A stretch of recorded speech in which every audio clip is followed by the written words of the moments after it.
Hello my dear students and welcome to the new lesson. So from this lesson we are going to learn a new topic of C language which is called as the structures. So if you want to learn the languages like C++ or Java, then this is a very important topic in the C language. Because the concept of object which is used in C++ or Java or many other languages, it is derived from this structure. So therefore it is very much important to learn the structures in C language. Okay. So let us see what is actually mean by the structure is. So structure is actually a storage which will store different type of values. Okay बहुत सारी type की value अगर आपको store करनी है then we will use a structure. So अभी तक हमने बहुत सारी वैल्यूज स्टोर की है. जैसे for example suppose I want to store the integer type of value, then we will a variable like this int suppose x equal to 15. अगर suppose मुझे नंबर ऑफ वैल्यूज स्टोर करनी है, so if I want to store the 100 integer values, then we will create the array like this, suppose int a of 100. But the limitation of array is that this 100 values will be of integer data type. सभी जो values इसमें होंगी वो सभी values कौन से type की होंगी? आपकी integer type की ही होंगी. अगर मैं दूसरा कोई array create करती हूँ, suppose I want to create the array like float x of 100, so then all these 100 elements will be of type float. Okay, यानी पूरे जो elements हैं it will be of homogeneous data type. एक ही type की सभी values आप किस में स्टोर कर सकते हो? एरे में स्टोर कर सकते हो. But what if I want to store number of values of different data types in a single variable. यानी अगर आपको एक वेरिएबल में इंटीजर भी वैल्यू स्टोर करनी है, फ्लोट भी स्टोर करनी है, सपोज स्ट्रिंग भी स्टोर करनी है and so on, then what? Consider करो I want to store the data of a student. I want to store a record of a student. So record of a student means it will contain a roll number which is of integer type. Okay, so the roll number will be of integer type. Then it will contain a name of a string type, suppose char name of 20 or 50 and so on. Suppose it contains percentage which will be of float type and so on. Okay. So ऐसे एक student का data अगर मुझे store करना है तो उसमें एक इंटीजर वैल्यू होंगी जो कि रोल नंबर है, एक स्ट्रिंग वैल्यू होंगी जो कि नेम है, एक फ्लोट वैल्यू होंगी जो कि परसेंटेज है. सपोज मार्क्स भी स्टोर करने हैं, अलग अलग सब्जेक्ट के मार्क्स स्टोर करने हैं, टोटल स्टोर करनी है, so of course that will be of integer type. Okay, so यानी वेरिएबल एक ही होगा, मुझे एक ही रिकॉर्ड स्टोर करना है, एक स्टूडेंट का एक रिकॉर्ड जिसमें नंबर ऑफ टाइप्स की वैल्यू स्टोर हो सकती है या फिर नंबर ऑफ टाइप्स की वैल्यू मुझे स्टोर करना है. Then the need of structure comes. So here the use of structure is, यानी अगर आपको एक वेरिएबल में नंबर ऑफ टाइप्स की वैल्यू स्टोर करनी है then we will use the structure. So I think you are very much clear with what is mean bye actually the structure और what is the need of structure, है ना. बहुत easy है. So structure is actually data type. Structure is also called as the user defined data type. यानी user defined means हम computer को बता रहे हैं कि मुझे कौन सी टाइप की वैल्यू मेरे वेरिएबल में स्टोर करनी है and with for that we will be using the structure and therefore this is called as the user defined data type. मैं मेरा खुद का डेटा टाइप डिफाइन कर सकती हूँ using the structure. So this is about what the structure is. So let us now see how the structure is defined, how it is used in a program. So firstly, to use a structure in our program, we have to define a structure first. Okay, हमको programme में क्या करना होता है? पहले structure को define करना होता है. So let us see how a structure is defined. So for defining a structure, there is a keyword first. Struct keyword is there. After that, there will be the structure name. Okay, या फिर it is also called as the tag name. Struct के बाद में क्या करना है, आपको structure का नाम देना है. So it is a user defined name. So of course you can use any name here. So suppose I want to create the structure for the student. Okay, student का record या फिर student का data क्या करना है, मुझे store करना है. So for that suppose I use the name as student.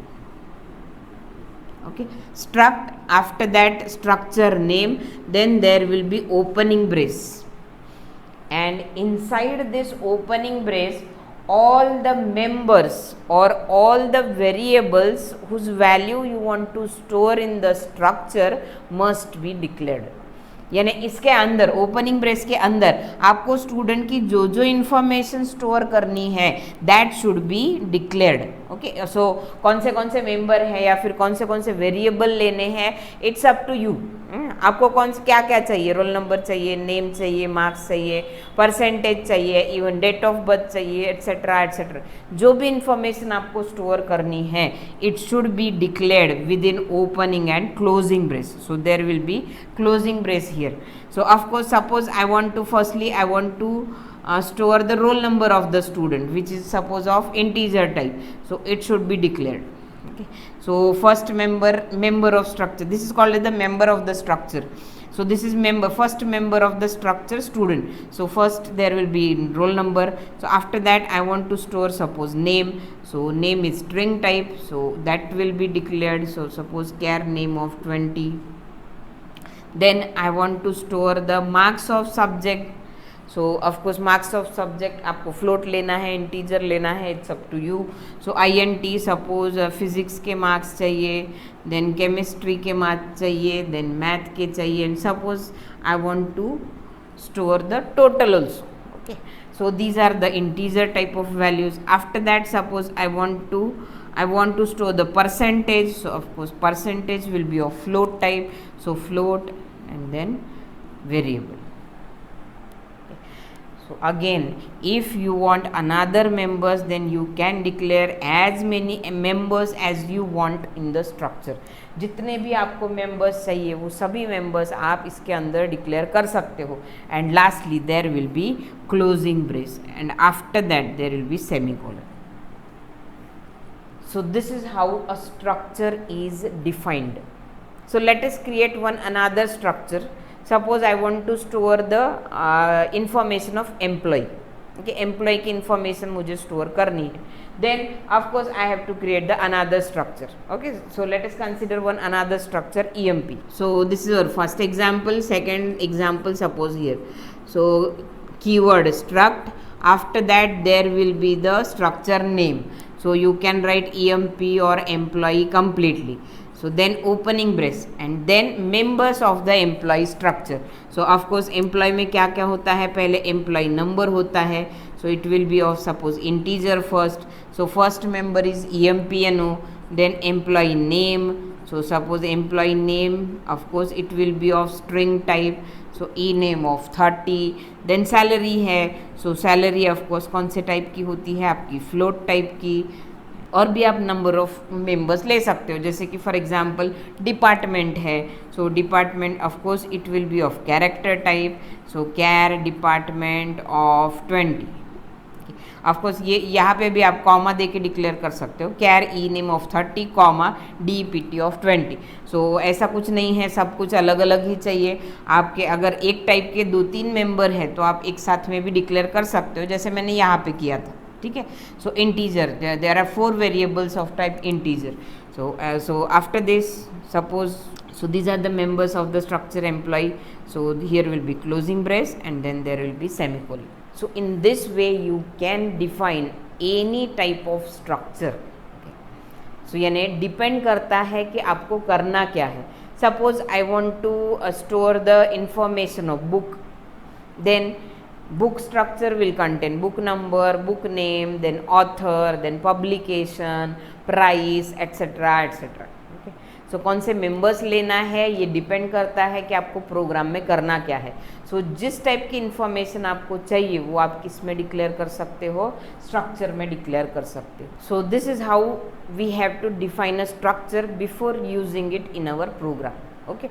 So अगर आपने ये स्ट्रक्चर डिफाइन कर लिया है, so structure definition will not store the values of these variables. अगर आपने स्ट्रक्चर को डिफाइन कर लिया है तो उसमें रोल नंबर, नेम, ये सब स्टोर नहीं हो सकता है. स्ट्रक्चर डेफिनेशन या फिर this structure is only a template. आप बोल सकते हो this structure is called is the template only, कि मैं सिर्फ कंपाइलर को बता रही हूँ कि मेरा जो स्टूडेंट स्ट्रक्चर है उसमें ये इन्फॉर्मेशन रहने वाली है. Now I want to store the values of this members. ठीक है, अब मुझे करना क्या है कि इसमें एक्चुअल वैल्यू स्टोर करनी है. So for that you have to create the variables of struct student. अगर मुझे अब स्टूडेंट की वैल्यू स्टोर करनी है तो मुझे ये स्ट्रक्चर डेटा टाइप का क्या करना होगा, वेरिएबल क्रिएट करने होते हैं. सो let us see how this variables will be created, कैसे क्रिएट होते हैं. सो वेरिएबल क्रिएट करने के लिए आप यहीं पे वेरिएबल लिख सकते हो. This is the one way for creating variable. Suppose S1 is the variable, or suppose I want to store the data of 3 students.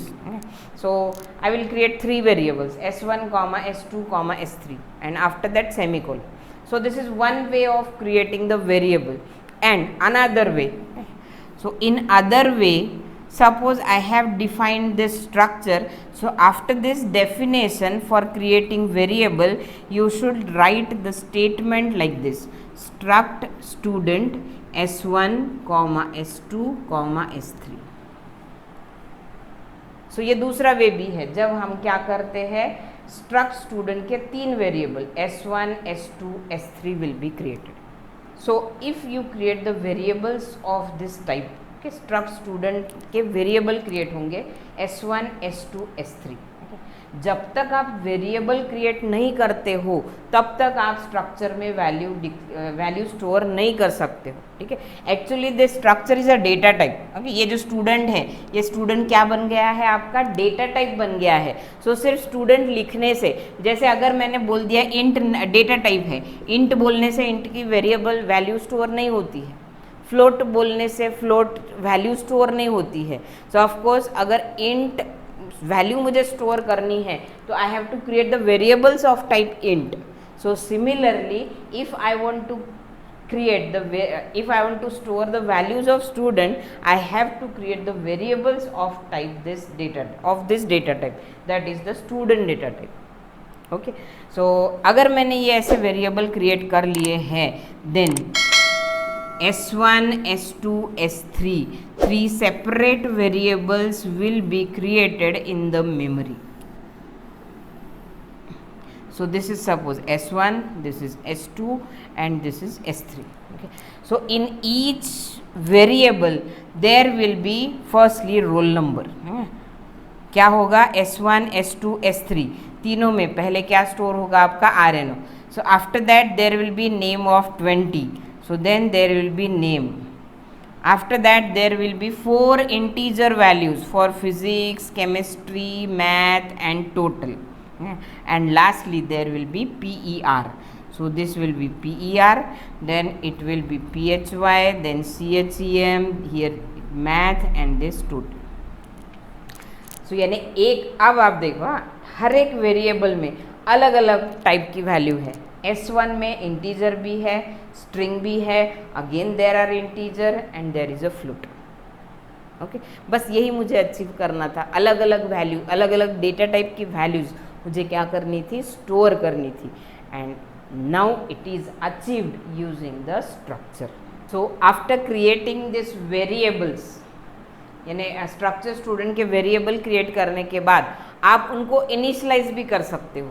So initialisation करना कंपलसरी नहीं है. सो फिर भी अगर आपको इनिशियलाइज करना है, so let us see how this variables will be initialized. So अगर इनिशियलाइज करना है then I will write like this. So if I want to initialize this member S1, then I will write like this. So see here, struct student S1 equal to, जिस order में आपने variable लिखे हैं उसी order में आपको क्या देनी होंगी, सभी वैल्यूज देनी होंगी. So firstly there should be roll number, suppose 100, then there will be name like XYZ, suppose name. Then there are 4 physics, chemistry, math marks. So suppose 92, 56, 97। और ऐसा कुछ कंपलसरी नहीं है कि आपको सभी मेंबर्स इनिशियलाइज करना है, बस मुझे इतना ही इनिशियलाइज करना था। Then there will be closing brace and after that semicolon.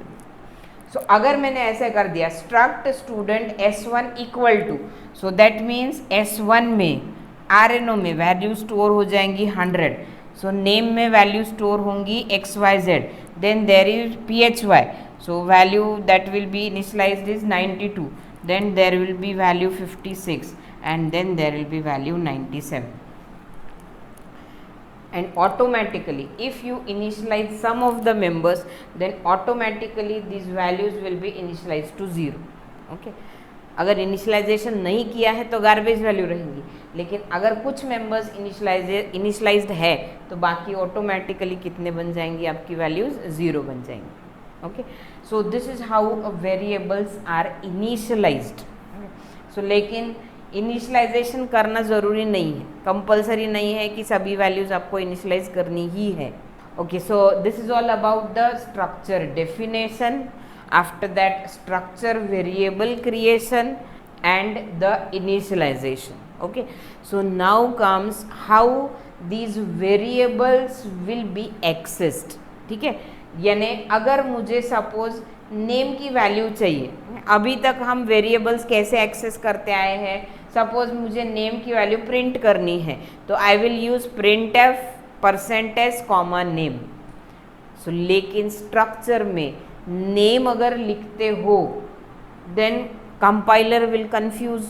Name तो बहुत सारे, इसमें भी नेम है, S2 में भी नेम है और S3 में भी नेम है। ओके, सो अगर मैंने यहाँ पे सिंपली नेम लिख दिया then it will give an error, because now name is not a single variable, it is a member of a variable, it is a member of a structure variable. ठीक है, so therefore अगर मुझे कोई भी member की value access करनी होती है then I have to use an operator which is called as the dot operator. So जैसे कि फॉर एग्जाम्पल S1 मुझे नेम प्रिंट करना है, ऐसे मैं बोल ही नहीं सकती हूँ, क्यों? क्योंकि नेम तो बहुत सारे इसमें है, तो ऑफकोर्स मुझे क्या बोलना होगा कि मुझे S1 का नेम प्रिंट करना है, या फिर मुझे S2 के टोटल प्रिंट करना है, या फिर मुझे S3 का रोल नंबर प्रिंट करना है, ऐसे बोलना होगा। ठीक है, सो ऐसे अगर बोलना है तो we have to use the dot operator like this. So suppose S1 का name, so it is accessed using the dot operator like this, S1 dot name. So name print करना है या फिर नेम की वैल्यू एक्सेस करनी है तो you should before name you should write the structure variable name, that means name, लेकिन किसका नेम उसको बताना होगा। ठीक है, so similarly S2 dot name या फिर S3 dot name, I have to write, suppose I want to access the value of total of S1 variable, then I will use S1 dot total. So simple variable और ये वाले variable में यही difference है, बाकी difference कहीं पे भी नहीं आता है। printf में नेम अगर मुझे प्रिंट करना है तो हम printf then percentage after that name, ऐसे हम ये अभी तक लिखते थे। सो अभी भी वैसे ही करना है, नेम प्रिंट करना है तो वैसे ही करना है, लेकिन सिंपली नेम नहीं लिखते हुए यहाँ पे क्या लिखना है, S1 डॉट नेम और S2 डॉट नेम और S3 डॉट नेम। अभी तक सपोज मुझे टोटल में क्या स्टोर करना है, suppose in the total I want to store the value of PHY plus CHEM plus math. अभी तक हम कैसे लिखते थे ऐसे लिखते थे, total equal to PHY plus CHEM plus math, ऐसे लिखते थे। सो लेकिन अभी चेंज हो गया है, total is not a independent variable, independent variable नहीं है। टोटल किस में है, आइदर S1, S2 या फिर S3 में। सो इसलिए मुझे क्या लिखना होगा, S1 डॉट टोटल, सिमिलरली ये तीनों भी S1 dot PHY plus S1 dot chem plus S1 dot math. हर एक वेरिएबल के पहले मुझे क्या लिखना होगा, स्ट्रक्चर वेरिएबल का नाम। ठीक है, structure variable dot, after that there will be member. Structure variable s1 dot, and this is the member. This is s1 dot rno, this is s1 dot name, s1 dot phy, s1 dot came, s1 dot math, s1 dot total, and this will be s1 dot per. Similarly, this is s1 dot rno, sorry, s2 dot rno, s2 dot name, then there will be s2 dot phy, chem, math, total, and percentage. Similarly for s3, so this is s3 dot rno, then there will be s3 dot name, and so on. Okay. So this is how the structure variables are accessed using the dot operator, and this dot operator is also called as the member selection operator. नाम पर से easily ध्यान में आ जाता है, member selection operator. Why? Because it is use to access और it is use to select a member from the structure. Structure में से कोई एक मेंबर अगर मुझे सिलेक्ट करना है या फिर एक्सेस करना है तो हम कौन सा ऑपरेटर यूज करते हैं? डॉट ऑपरेटर यूज करते हैं. So let us see one simple example for creating a structure student. Okay, so structure student मुझे create करना है, उसके लिए एक हम simple program बनाएंगे. So of course there will be structure definition. So structure definition आप यहाँ पे भी लिख सकते हो, main function के अंदर भी लिख सकते हो. So here there will be main function, then opening brace, then there will be structure definition, and I have created a single variable of struct student which is s1. Okay, s1 नाम का variable मैंने create कर दिया. अब करना क्या है, मुझे s1 में सभी वैल्यूज इनपुट करनी है. रोल नंबर इनपुट करना है, नेम इनपुट करना है, फिजिक्स, केमिस्ट्री, मैथ के मार्क्स इनपुट करने हैं.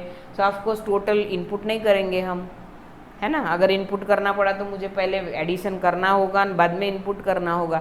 सो कंप्यूटर टोटल निकाल सकता है. So here I will calculate the value of total. Computer को बोलेंगे टोटल कैलकुलेट करने के लिए. वैसे ही कंप्यूटर से क्या करना है, हमको परसेंटेज भी निकलवा के लेना है. ठीक है. सो अब यहाँ पे कुछ भी नहीं है, simply I have to input and I have to print the values. दो ही चीज़ें करनी है, इसमें कुछ लॉजिक वॉजिक कुछ भी नहीं है. सो सिंपली पहले इनपुट करना है.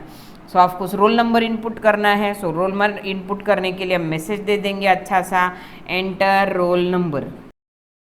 इनपुट करना है तो वही यूज़ करना है स्कैनएफ, कुछ भी डिफरेंस नहीं है. देखो वही स्कैनएफ से इनपुट करना है. इंटीजर वैल्यू है, देयरफॉर %d.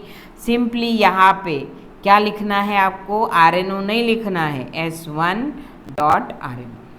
बस यही इतना डिफरेंस है, अदरवाइज कुछ भी डिफरेंस नहीं है. देन रोल नंबर इनपुट करने के बाद में नेम एंटर करना है. सो नेम एंटर करने के लिए फिर से हम अच्छा सा मैसेज दे देंगे, प्लीज़ एंटर नेम. ठीक है. देन नेम की वैल्यू इनपुट करनी है. सो इनपुट के लिए either you can use scanf और गेटएस. मैं गेटएस यूज करती हूँ. So gets what, s1 dot name. And of course इसके बाद में तीनों सब्जेक्ट के मार्क्स एंटर करने हैं. मार्क्स एंटर करने के लिए फिर से हम मैसेज लिख देंगे अच्छा सा. देन इनपुट करना है तो फिर से स्कैनएफ.